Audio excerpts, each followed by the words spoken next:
Hello दोस्तों, स्वागत है आपका IQ स्मार्ट पे। अगर आपके पास इतने पैसे जमा हो जाते हैं कि आपको अपने खर्चे चलाने के लिए बाहर जाके पैसे के लिए काम करने की जरूरत ना पड़े तो ये कैसा रहेगा। आप बोलोगे हाँ, ये तो बहुत ही कमाल की बात होगी कि पैसे कमाने के लिए काम करने की जरूरत भी नहीं है और मेरे सारे खर्चे निकल जा रहे हैं। हाँ, तो इस स्थिति को जहाँ पे आपके पास इतने पैसे हैं कि और पैसे कमाने के लिए और अपनी ज़रूरतों को पूरा करने के लिए आपको पैसे के लिए काम करने की कोई ज़रूरत नहीं है, तो ऐसे स्थिति को कहते हैं रिटायरमेंट।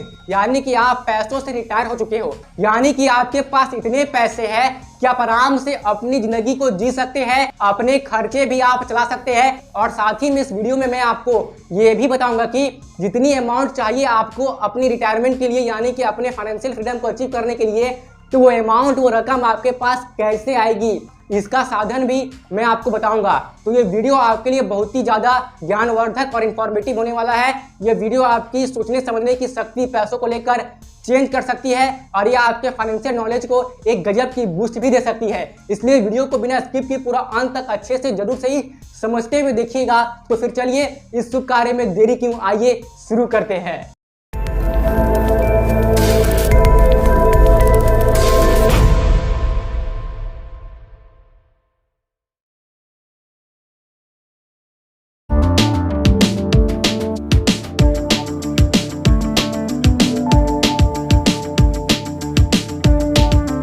तो रिटायर होने के लिए आपको कितने पैसे की आवश्यकता पड़ेगी, आइए इसे बहुत ही सरल भाषा में समझने का प्रयास करते हैं। आइए, रिटायर होने के लिए कितने पैसे चाहिए होंगे आपको समझते हैं। आइए, तो इसके लिए एक नियम है, एक रूल है जिसको कहते हैं 4% रूल।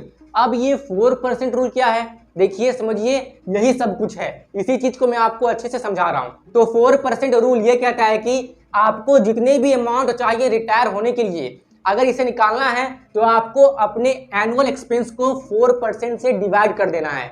यानी कि जो आपका सालाना खर्चा है, यानी कि पूरे एक साल में आपके जितने खर्चे हैं, अगर आप उसको 4% से डिवाइड कर देते हैं और जो वैल्यू, जो आंसर आपको मिलता है, तो उतने ही पैसे आपको चाहिए होंगे रिटायर होने के लिए। मैं आपको इस चीज को एक बार फिर से समझाने का प्रयास करता हूं। अगर आप इतने पैसे जमा कर लेते हैं जिसका 4% रिटर्न आपके ईयरली, यानी कि आपके सालाने खर्चे के बराबर हो, तो आप रिटायर हो सकते हैं। और अभी जो मैंने कहा है इसका क्या अर्थ है, क्या मतलब है, आइए इसे डिटेल में समझते हैं। लेकिन सबसे पहले हम ये समझना होगा कि आखिर ये 4% का जो नियम है, जो रूल है, ये काम कैसे करता है। हाँ, तो इसे समझने के लिए आपको सबसे पहले रियल रिटर्न के बारे में समझना होगा। तो रियल रिटर्न क्या होता है, इसे समझिए। जैसे कि जब आप अपने पैसे को कहीं निवेश करते हैं, मान लीजिए आपको वहां 10% का रिटर्न मिलता है, तो क्या आपकी जो रियल रिटर्न, जो आपकी वास्तविक ब्याज है, क्या वो 10% ही होगी? नहीं, क्योंकि महंगाई भी तो बढ़ती है हर साल। जैसे कि भारत में औसतन हर साल 6% से 7% के रेट से महंगाई बढ़ते रहती है। तो अगर आपको कहीं पर निवेश करके 10% का रिटर्न मिला है, तो अगर हम उस पर इन्फ्लेशन का रिटर्न एडजस्ट कर देते हैं जो कि 6%, तो आपको, यानी कि वास्तविक ब्याज आपका 4% ही हो रहा है। तो यहाँ पे मैं वास्तविक ब्याज यानी कि रियल रिटर्न को देखकर चल रहा हूं, इसलिए मैं ये 4% रूल का पालन कर रहा हूं। आइए इस उदाहरण से समझते हैं। तो आपको कहीं पर भी निवेश करने से जितने भी रिटर्न मिलते हैं, आपको वहां पे इन्फ्लेशन से ज्यादा रिटर्न मिलना चाहिए। कहीं पर भी निवेश करने का आपको असलियत में फायदा, यानी कि लाभ तभी होता है जब वहां से मिलने वाला रिटर्न भारत में बढ़ रहे महंगाई, यानी कि इन्फ्लेशन के रिटर्न से ज्यादा हो। जैसे कि उदाहरण से समझिए, जैसे कि मैंने यहाँ पे लिखा हुआ है कि अगर आप रिटर्न को इन्फ्लेशन से माइनस कर देते हैं तो आपको रियल रिटर्न मिलता है, और रियल रिटर्न मिनिमम 4% की CAGR रिटर्न होती है, ठीक है ना। तो एग्जांपल के लिए मान लीजिए कि BSE सेंसेक्स, यानी कि स्टॉक मार्केट की रिटर्न की बात कर रहा हूं मैं, तो BSE सेंसेक्स ने पिछले 20 साल में औसतन एवरेज 14% का सालाना CAGR रिटर्न दिया है। यानी कि सेंसेक्स ने इन्वेस्टर्स के पैसे को हर साल पिछले 20 सालों में 14% के रेट से बढ़ाया है। और पिछले 20 सालों में महंगाई भी तो बहुत ज्यादा बढ़ गई है। अब हम क्या करेंगे कि हम रियल रिटर्न निकालेंगे। तो रियल रिटर्न निकालने के लिए हम क्या करेंगे, अब देखिए, जो AIR है, यानी कि एवरेज इन्फ्लेशन रेट, भारत देश की जो एवरेज इन्फ्लेशन रेट है हर साल की, मैं इसे 7% लेकर के चल रहा हूं। इसका सिंपल में ही मतलब हुआ है कि भारत में महंगाई हर साल 7% के रेट से बढ़ते रहती है। तो मैं क्या करूंगा, रियल रिटर्न निकालने के लिए 14% में से 7% माइनस कर दूंगा, यानी कि रियल रिटर्न आई 7%। यानी कि सेंसेक्स से पिछले 20 साल में जो हर साल रिटर्न मिली है, जो रियल रिटर्न मिली है, वो है 7%। और ये 7% देखिए 4% से ज्यादा ही हो रही है।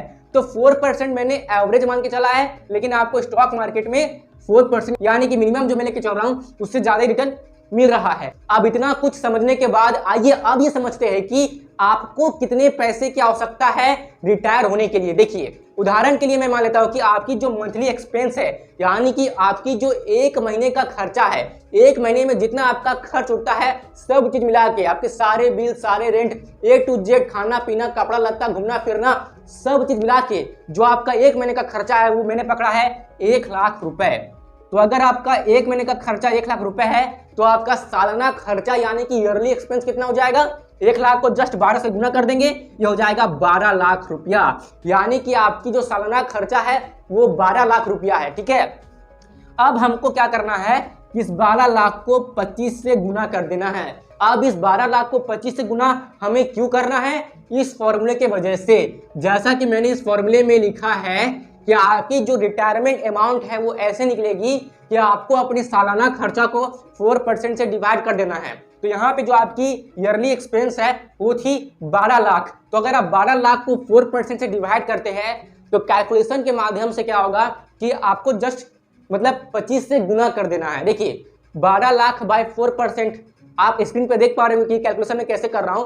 तो 12 लाख बाय 4% यानी कि 12 लाख को 25 से गुना करना है। और जब आप 12 लाख को 25 से गुना कीजिएगा तो जो आपका आंसर आएगा 3 करोड़ रुपया आएगा, 3 करोड़। तो इसका मतलब ये हुआ कि अगर आपके पास 3 करोड़ रुपया जमा हो जाते हैं तो आप रिटायर हो सकते हैं। फिर क्या करना है आपको कि हर साल 3 करोड़ का 4% आपको निकाल लेना है, इसे आपको यूज करना है। और 3 करोड़ का 4% होता है 12 लाख रुपया। ठीक है ना, तो अब आपको मतलब हो गए आप रिटायर, क्योंकि आपको मिल गए 3 करोड़। रिटायरमेंट का मतलब क्या होता है? बुढ़ा हो जाना? नहीं, रिटायरमेंट का वास्तविक अर्थ ये होता है कि आपके पास इतने पैसे जमा हो चुके हैं कि आपको पैसे कमाने के लिए और काम करने की जरूरत नहीं है। यानी कि बिना काम किए भी आपके पास इतने पैसे हैं कि आप अपनी जिंदगी को, अपने लाइफ को अच्छे से चला सकते हैं। आप खा सकते हैं, घूम फिर भी सकते हैं, एंजॉय भी कर सकते हैं, सब कुछ कर सकते हैं। और आपको पैसे कमाने के लिए खुद काम करने की, खुद एक्टिवली काम करने की जरूरत नहीं है। तो अगर आपके पास इतने पैसे हैं जिससे आप अपनी जिंदगी को व्यतीत कर सकते हैं और आपको पैसे के लिए भी काम करने की आवश्यकता नहीं है, तो आप कह सकते हैं कि आपके पास फाइनेंशियल फ्रीडम भी है और आप रिटायर भी हो। ठीक है ना, अभी रिटायरमेंट किसी भी एज में आप अटेंड कर सकते हो, चाहे वो आप 50 साल की एज में अटेंड करो, चाहे आप 40 साल की एज में पाओ, चाहे आप वो 60 साल की एज में पाओ। ठीक है ना, रिटायरमेंट की कोई फिक्स एज नहीं होती है। हालांकि मतलब सरकारी कामों में यानी कि कुछ ऑफिशियल वर्क में होती है कि 60 साल की एज में रिटायरमेंट हो जाती है, मतलब वो काम से रिटायर होते हैं। लेकिन यहाँ पे रिटायरमेंट का मतलब क्या है, मैं आपको फिर से समझा रहा हूँ कि यहाँ पे रिटायरमेंट का मतलब ये हो रहा है कि आपके पास इतने पैसे जमा हो चुके हैं कि अपनी जिंदगी को, अपने खर्चे को चलाने के लिए आपको पैसे के लिए काम करने की आवश्यकता नहीं पड़ रही है। यहाँ पे रिटायरमेंट का सीधा सा मतलब यही है। अब आपके मन में सवाल आ रहा होगा कि ये 3 करोड़ रुपए आएंगे कहां से? आपने बता तो दिया कि 3 करोड़ रुपए चाहिए, तो ये आएंगे कहां से? तो मैं आपको बस यही कहूंगा कि देखिए, मैंने यहाँ पे एग्जाम्पल के लिए लिखा है 1 लाख रुपया। अब किसी का खर्चा एक महीने का 1 लाख से कम होता है या ज्यादा भी होता है, तो आप अपने हिसाब से कैलकुलेट कर लीजिएगा कि आपका महीने का और सालाना खर्चा कितना है, उसके हिसाब से आप कैलकुलेशन कीजिएगा। खैर, अगर मैंने अब बात एग्जाम्पल की ही की है तो आइए मैं आपको समझाता हूँ कि ये 3 करोड़ रुपए कहाँ से आएंगे। लेकिन सबसे पहले आप इस बात को ध्यान में रखिए कि ये 3 करोड़ आपको अपने घर में सहेज के नहीं रखना है। ये 3 करोड़ इन्वेस्टमेंट से आने वाले हैं और इसको आपको इन्वेस्टेड रखना है, यानी कि निवेश करके रखना है। और मान लीजिए आपने कहीं पर भी इसको निवेश करके रखा है ना, तो आपको हर साल इसका 4% ही निकालना है। ऐसा क्यों? मेरी बात को समझिए। आप 3 करोड़ आपके निवेश करके रखे हुए हैं और आप हर साल 4% ही निकाल रहे हैं। ठीक है ना, तो जो पैसे आपके निवेश करके रखे हैं उसमें तो आपका रिटर्न बने जा रहा है, बने जा रहा है, बने जा रहा है। ये भी तो लाभ है आपका, तो आपको इसे निवेश करके ही रखना है। ठीक है ना, हो सकता है कि किसी साल आपको बहुत ज्यादा रिटर्न मिले तो भी आपको 4% ही निकालना है हर साल, और हो सकता है कि आपको किसी साल कम रिटर्न मिले तो भी आपको 4% ही अपनी जरूरत अनुसार आपको अपने पैसे को निकाल लेना है। ठीक है ना, और फिर अगर किसी साल आपको अधिक रिटर्न मिल जाती है तो आप मतलब एडजस्ट कर लीजिएगा, लेकिन आपको इसे इन्वेस्टेड ही रखना है। इस बात को आपको ध्यान में रखना है और हर साल आपको अपने जरूरत के अनुसार पैसे निकाल लेने हैं। और अगर इंटरेस्ट बढ़ती है कमती है ये आप खुद बाद में एडजस्ट अच्छे से कैलकुलेट करके कर लीजिएगा। अब आइए हम ये समझते हैं कि आपको इतने पैसे कैसे मिलेंगे, वो भी ध्यान से। और साथ में आप ये भी समझिएगा कि मतलब आपके मन में ये भी सवाल आ रहा होगा कि आपने तो कह दिया कि सालाना खर्चा 1 लाख रुपया है, अब हर साल महंगाई तो बढ़ती है ना, और महंगाई बढ़ेगी तो खर्चे भी बढ़ेंगे। बिल्कुल इसका उपाय भी मैं आपको बता दूंगा, बस आप वीडियो में बने रहिए। आपको सटीक जवाब मिलने वाला है कि आपको रिटायरमेंट के लिए कितने पैसे चाहिए होंगे, बस आप बने रहिए। तो रिटायरमेंट के लिए 3 करोड़ रुपए कहां से आएंगे, आइए इसे समझते हैं। तो टोटल टारगेट है हमारा 3 करोड़, ठीक है ना। और मैं रिटायरमेंट एज मान के चल रहा हूं 55 साल। मैं ऐसा मान के चल रहा हूं कि 55 की एज तक आप रिटायर हो जाएंगे, यानी कि 55 की एज तक आपके पास 3 करोड़ रुपए जमा हो जाएंगे, ऐसा मैं मानकर चल रहा हूं। अब ये 3 करोड़ रुपए आने वाले हैं इन्वेस्टमेंट से, यानी कि आपको अपने पैसे को ऐसी जगह पे हर महीने इन्वेस्ट करना है जहां से आपको सालाना 15% का रिटर्न मिल सके। मेरे जानकारी के अनुसार ऐसी इन्वेस्टमेंट टूल होती है index fund, mutual fund, stock markets etcetera. अगर आपके जानकारी में कोई ऐसी इन्वेस्टमेंट टूल है जहां से सालाना 15% का रिटर्न मिलता हो तो आप मुझे कमेंट में बता सकते हैं। और यहाँ पे एग्जांपल के तौर पे, केवल और केवल एग्जांपल के तौर पे मैं ऐसा मान के चल रहा हूँ कि यहाँ पे आप किसी म्यूचुअल फंड में या किसी इंडेक्स फंड में SIP करते हो जहाँ पे आपको सालाना 15% का रिटर्न मिल जाता है। यहाँ पे इस बात का ध्यान रखिएगा कि यहाँ पे मैं सालाना 15% रिटर्न को ही मान के चलूंगा कितने आपको अपने इन्वेस्टमेंट पे मिलने वाले हैं, ठीक है। अब आइए, तो जैसा कि मान लेते हैं कि अभी आपकी एज 25 साल है। देखिए इस बात को आप हमेशा याद रखिएगा कि आप रिटायरमेंट चाहे किसी भी एज में क्यों ना हो, अगर अभी आप कमा रहे हैं तो अभी से आपको अपनी रिटायरमेंट के लिए प्लानिंग करनी चाहिए। ऐसा नहीं कि आप देरी कर देंगे, आप जितना देर करेंगे आपके ऊपर उतना भार यानी कि प्रेशर बढ़ते जाएगा, बोझ बढ़ते जाएगा। ऐसा कैसे होगा, अभी आप इस चीज को प्रैक्टिकली समझिएगा, बस आप ध्यान से वीडियो को देखते रहिए बिना स्किप किए अच्छे से। आइए तो मान लेते हैं कि अभी आपकी उम्र 25 साल है। तो अगर अभी आपकी उम्र 25 साल है और आपको 55 साल की एज तक 3 करोड़ रुपए जमा कर लेने हैं तो इसके लिए आपको अभी से ही मंथली 4.50 के यानी कि 4,500 रुपए, 4,500 रुपए की आपको मंथली SIP करनी पड़ेगी, जहां पे आपको सालाना 15% का रिटर्न मिलेगा। तो जाके 30 साल के बाद जब आपकी एज 55 हो जाएगी तो आपकी फाइनल वैल्यू होगी आपकी इन्वेस्टमेंट की 3.15 करोड़। हो गया आपके 3 करोड़ जमा, ठीक है ना। अब आइए, अगर अभी आपकी उम्र 30 साल हो चुकी है, अब 30 साल के हो चुके हैं तो आपके पास इन्वेस्टमेंट करने का पीरियड केवल 25 सालों का ही रह गया है, यानी कि आप 25 सालों तक ही मंथली SIP करने वाले हैं। अब आपको थोड़ा ज़्यादा SIP करना पड़ेगा क्योंकि आप थोड़ा लेट से शुरू कर रहे हैं। आप जितना लेट से शुरू करते हैं आपको उतनी अधिक रुपए की SIP करनी पड़ती है।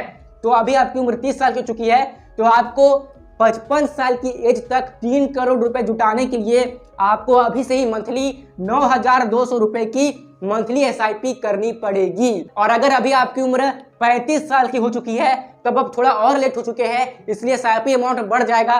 तब आपको यानी कि यहाँ पे अभी बस आपके पास इन्वेस्टमेंट करने के लिए केवल 20 साल का ही टाइम बचा हुआ है। तो 20 साल में 3 करोड़ रुपए जुटाने के लिए आपको अभी से ही 20,000 रुपए की मंथली SIP करनी पड़ेगी, अगर अभी आपकी एज 35 साल या इसके आसपास है तो अगर आप अभी से ही 20,000 रुपए की मंथली SIP करते हैं तो जब आपकी उम्र 55 साल की हो जाएगी, ठीक है ना, तो आपके पास 3 करोड़ रुपए हो जाएंगे अगर आपके इन्वेस्टमेंट पे आपको सालाना 15% का रिटर्न मिल रहा है तो। वहीं अगर अभी आप और लेट हो चुके हैं, यानी कि अभी आपकी उम्र 40 साल की हो चुकी है, तो आपको और भी अधिक रुपए की SIP करनी पड़ेगी, जो कि होगी 45,000। तब जाके 15 साल के बाद जब आपकी एज 55 की हो जाएगी तब आपके पास लगभग 3 करोड़ रुपए यानी कि 3 करोड़ रुपए कंठस आपके पास जमा हुई जाएगी। तो आप देख सकते हैं कि आप जितनी देर कर रहे हैं आपको ज्यादा भार हो रहा है, आप यहाँ पे देख पा रहे होंगे, ठीक है ना। और अगर अभी आपकी उम्र 45 साल की हो चुकी है तो आपके पास इन्वेस्टमेंट करने के लिए केवल 10 साल का टाइम बचा है, यानी कि आपको 10 साल में ही 3 करोड़ रुपए जुटाने हैं, जिसके लिए आपको जमा करने पड़ेंगे SIP में हर महीने 1,10,000 रुपया। तो आप देख सकते हैं कि ये तो आपके मंथली खर्चे से भी ऊपर भाग गई। ये तो मुझे इम्पॉसिबल ही लग रहा है, क्योंकि 1,10,000 रुपए की SIP सबकी बस की बात नहीं है। हाँ, ये उन लोगों की बस की बात हो सकती है जिनकी मंथली इनकम ही 3-4 लाख रुपया है, उनकी बस की बात हो सकती है, सबकी बस की बात तो नहीं है 1,10,000 रुपये की SIP करना। और ये तो 1 लाख की मंथली खर्चे से भी ऊपर ही भाग रहा है। तो अगर आप इतने रुपए की SIP करते हैं 10 सालों तक, जहां पे आपको सालाना 15% का रिटर्न मिले, तो आपके पास 55 साल की एज में 3.07 करोड़ यानी कि 3 करोड़ रुपए जमा हो जाएंगे। तो यहाँ पे आप देखिए, आप जितनी समय लगा रहे हैं इन्वेस्टमेंट शुरू करने में, आप जितनी देरी करेंगे, आप जितनी लेट करेंगे, आपको उतनी ही अधिक रुपए से SIP करनी पड़ेगी अपनी रिटायरमेंट अमाउंट को पाने के लिए। मैं आशा करता हूँ आपको ये चीज समझ में आई होगी। और हाँ, आप चाहे तो स्टेप अप SIP भी शुरू कर सकते हैं, इसमें आपको थोड़े कम पैसे से शुरुआत आप यहाँ पे कर सकते हैं। जैसे कि अगर आप स्टेप अप SIP को ध्यान से समझना चाहते हैं तो इस वाले वीडियो को इस वीडियो के खत्म होने के बाद देख लीजिएगा। खैर यहाँ पे मैं आपको शॉर्ट में बता दूं कि स्टेप अप SIP में आप अपने SIP अमाउंट को सालाना एक फिक्स % के रेट से बढ़ाते रहते हैं मॉडिफाई करके, ठीक है ना। तो अगर आप 3,000 रुपये की SIP शुरू करते हैं मंथली और उसे सालाना 8% की रेट से अपनी SIP अमाउंट को बढ़ाते हैं, ठीक है ना, तो 55 साल की एज तक आपके पास इतने रुपए जमा हो जाएंगे। अगर अभी आपकी उम्र 25 साल है तो देखिए 25 साल के लिए 3,000 रुपये की स्टेप अप SIP करनी है। और यहाँ पे जो आपकी इन्वेस्टमेंट अमाउंट यानी कि आपके SIP अमाउंट को जो बढ़ाना है उससे मैंने 8% लेके चला हुआ है, ठीक है ना। 8% लेके मैंने इसलिए चला है क्योंकि मैंने यहाँ पे इन्फ्लेशन को एडजस्ट किया है, ठीक है ना। इन्फ्लेशन बढ़ता है 7%, इसलिए मैं 8% लेके चल रहा हूँ, ठीक है। आप यहाँ पे ध्यान से देखिए, ठीक है ना। तो 25 साल की एज में आपको 3,000 रुपये से SIP करनी है 55 साल की एज पे 3 करोड़ तक पहुंचने के लिए, जहां पे आप सालाना अपने SIP अमाउंट को 8% बढ़ाएंगे। और वहीं 30 साल की एज में 6,000, ठीक है ना, सालाना 8% के SIP अमाउंट को बढ़ाना है, स्टेप अप करना है। 35 साल की एज में 14,000, सालाना 8% के रेट से अपने SIP अमाउंट को बढ़ाना है। 40 साल की एज में 32,000, सालाना 8% की रेट से अपने SIP अमाउंट को बढ़ाना है। और वहीं 45 साल की एज में 88,000 यानी कि 88,000, सालाना 8% के रेट से अपने SIP अमाउंट को बढ़ाना है। तब जाके इस स्टेप अप SIP के माध्यम से भी 55 साल की एज में आपके पास यहाँ पे देख सकते हैं कि आप 3 करोड़ रुपए जमा हो रहे हैं। अब आपके मन में सवाल आ रहा होगा, चलिए आपने ये तो बता दिया कि ये 3 करोड़ रुपए यानी कि हमारा जो ये रिटायरमेंट अमाउंट है 3 करोड़, ये कैसे आएंगे। अब हमें ये भी बता दीजिए कि अगर महंगाई बढ़ती है तो हमारा महीने का खर्चा बढ़ेगा, हमारा सालाना खर्चा बढ़ेगा, तब तो हमें रिटायरमेंट के लिए ज़्यादा अमाउंट यानी कि 3 करोड़ से अधिक पैसे की आवश्यकता पड़ेगी। हाँ बिल्कुल पड़ेगी, तभी तो मैंने आपको कहा कि ये 3 करोड़ रुपए आपको इन्वेस्टेड ही रहने देना है और सालाना आपको केवल 4% ही अपने जरूरत के अनुसार निकाल लेना है। अगर आपके पैसे इन्वेस्टेड रहेंगे तो उसमें भी आपको रिटर्न मिलते रहेगा। ऐसा नहीं कि अगर आपकी SIP बंद हुई तो आपको रिटर्न मिलना भी बंद हो जाएगा, नहीं। आपने जितनी SIP करनी थी कर दी आपने। और अगर आप अपनी SIP रोक भी देते हैं ना, तो जितने पैसे आपने SIP कर करके जमा किए हैं ना, उस पर भी आपको रिटर्न मिलते रहेगा। इसलिए आपको अपने पैसे को इन्वेस्टेड ही रहने देना है, पूरा पैसे नहीं निकालना है। केवल अपनी जरूरत के अनुसार हर साल 4% ही अमाउंट निकालना है, ठीक है ना, जो कि 3 करोड़ का हो रहा था 12 लाख रुपए, ठीक है ना। अब रही कि आपको अगर 3 करोड़ से ज्यादा इन्वेस्टमेंट वैल्यू तक पहुंचना है तो इसके लिए आपको क्या करना पड़ेगा, कि ध्यान से समझिए मैं क्या बोल रहा हूँ। इसके लिए आपको क्या करना पड़ेगा कि आपने जितनी अमाउंट के साथ नॉर्मल SIP शुरू की है ना, उतनी अमाउंट के साथ स्टेप अप SIP शुरू कर दीजिए। और जो आपकी हर साल SIP अमाउंट बढ़ेगी ना, सालाना जिस रेट से स्टेप अप होगी, वो 8% ही रहने दीजिए। मैं फिर से समझाऊं आपको, आप जितनी SIP के साथ, मतलब कि आप जितने रुपए के साथ नॉर्मल SIP कर रहे थे, उतने ही रुपए के साथ आपको स्टेप अप SIP भी शुरू करनी है। और आपको हर साल जो SIP अमाउंट को बढ़ाने की रेट है वो 8% ही रखना है। अगर आप ऐसा करते हैं तो 55 साल के तक पहुंचने के बाद इस बात की गारंटी है कि आपकी जो इन्वेस्टमेंट वैल्यू है वो 3 करोड़ से ऊपर पहुंच जाएगी। ये हो गई आपकी प्रॉपर इन्फ्लेशन एडजस्टमेंट, यानी कि महंगाई को आपने चिपका दिया। अब आपको महंगाई नहीं खाएगी, आपके पास प्रॉपर पैसे होंगे खर्च करने के लिए, और आप महंगाई को काफी पीछे छोड़ चुके होंगे। मैं आशा करता हूं कि आपको सब कुछ समझ में आया होगा, मैं जो आपको समझाने का प्रयास कर रहा था। अगर आपको कुछ भी डाउट है तो आप बेफिक्र होकर कमेंट बॉक्स में पूछिए, मैं पूरी प्रयास करूंगा कमेंट बॉक्स में आपको रिप्लाई करने की। अगर आपको वीडियो पसंद आए तो वीडियो को लाइक कर दीजिए, साथ ही अपने दोस्तों और संबंधियों के साथ शेयर भी कर दीजिए, ताकि उन्हें भी ये जानकारी प्राप्त हो सके और वो भी अभी से ही अपनी रिटायरमेंट की प्लानिंग करना शुरू कर दे। उन लोगों की हेल्प जरूर से कीजिए। और भी इसी तरह के वीडियोस रेगुलर बेसिस पे देखते रहने के लिए आप IQ स्मार्ट को सब्सक्राइब कीजिए और जो पास में बेल आइकन है उसे जरूर से प्रेस कर दीजिए, ताकि भविष्य में मैं जब भी कोई न्यू वीडियो अपलोड करूं तो उसकी नोटिफिकेशन आपको उसी वक्त मिल जाए। IQ स्मार्ट के साथ कनेक्टेड रहने के लिए आप IQ स्मार्ट की फेसबुक पेज, इंस्टाग्राम पेज और टेलीग्राम पेज को फॉलो कर सकते हैं। जिसकी लिंक भी आपको डिस्क्रिप्शन बॉक्स में मिल जाएगी। और मित्रों, मेरे साथियों, यहाँ तक रुकने के लिए और अपना कीमती समय देने के लिए, मेरी बातों को ध्यान से सुनने के लिए आपका सच्चे मन से बहुत बहुत धन्यवाद।